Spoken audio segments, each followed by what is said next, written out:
This is Dr. Saracino, Supervisor of Instruction. The following presentation includes the NJGPA Fall 2023 results. This assessment was administered in the fall of 2023 to grade 12 students who had not met the graduation requirement in their junior year. So this test administration was another opportunity for students to meet the graduation requirement set forth by the New Jersey Department of Education. Those students who did not meet the graduation requirement will utilize the second and third pathways to graduate.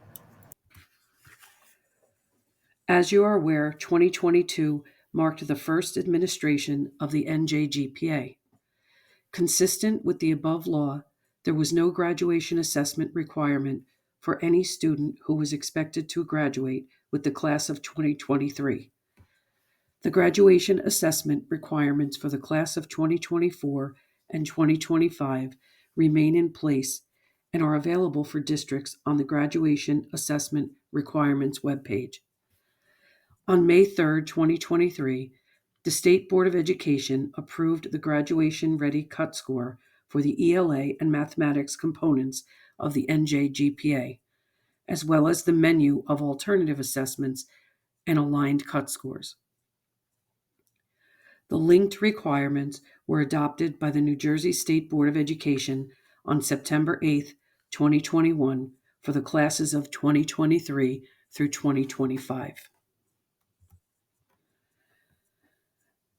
If, after completing the New Jersey Graduation Proficiency Assessment in grade 11, students do not demonstrate proficiency by passing the ELA component, such students may access the following pathways. Second pathway, by meeting the designated cut score on a substitute competency test such as the PSAT, SAT, ACT, or Accuplacer. Or third pathway, by submitting through the district a student portfolio appeal to the New Jersey Department of Education. The same holds true for mathematics.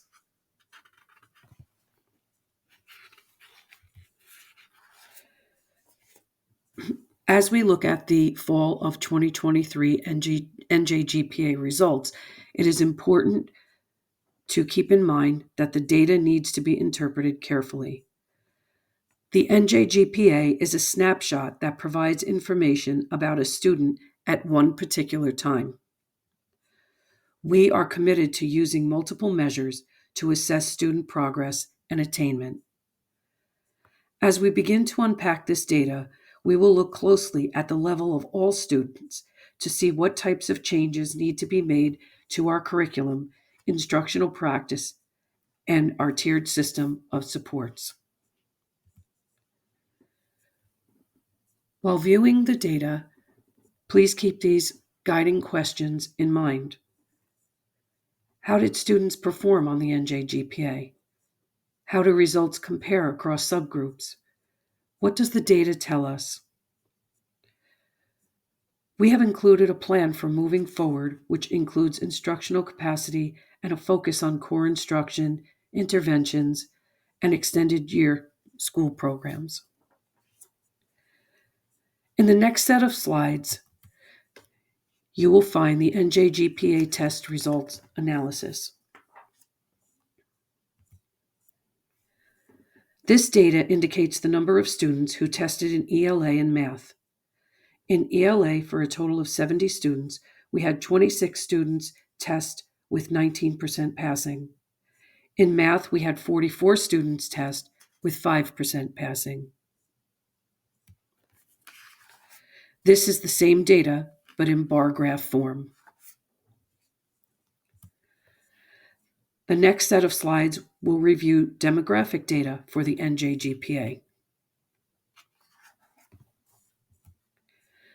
This data represents subgroups. It includes race, total of number students tested, number of students passing and not passing. The dash represents that there were less than 10 students in that particular group. For example, in ELA, there were less than 10 Black students who tested. There were 11 Hispanic students who tested, and 27% of those students passed. There were 10 white students, and 20% of those students passed. In math, there were 19 Hispanic students who took the math assessment with 5% passing. 16 white students took the math assessment, 6% passed. This is the same data, but in bar graph form. This slide represents subgroups by gender: female, male, and all students.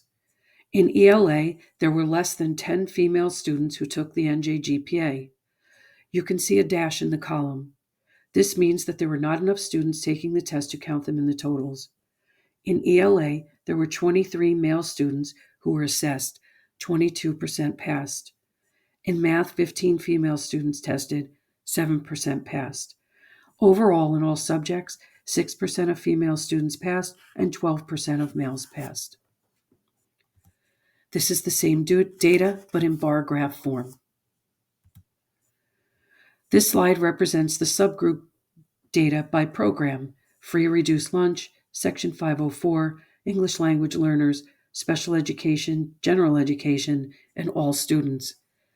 Students tested in math and ELA. A total of 26 students tested in ELA. 18 students who qualified for free and reduced lunch tested in ELA, and 22% passed. There were less than 10 students with 504 plans, English language learners, and special education students that tested. Therefore, a dash is on the chart to represent that number. There were 13 general education students who tested in ELA, and 23% passed. This is the same data, but in bar graph form. The next steps after data analysis is to look at our instructional tools, strategies, methods, and interventions implemented and adjust them if needed. We're always reviewing our curriculum, pacing, and we focus on the power standards.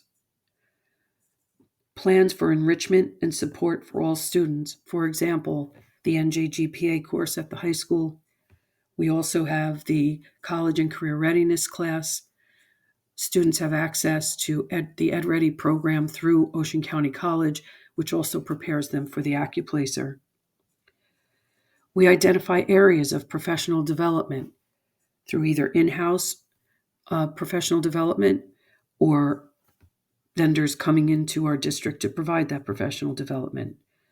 We continue to drill down the data, specifically in PLCs. Our teachers analyze the data and make instructional changes.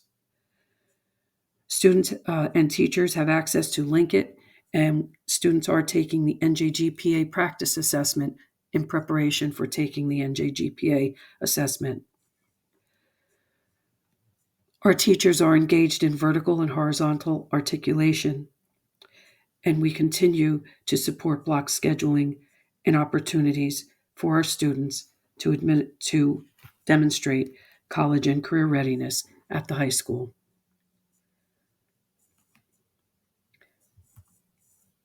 Thank you for your time. Have a good evening.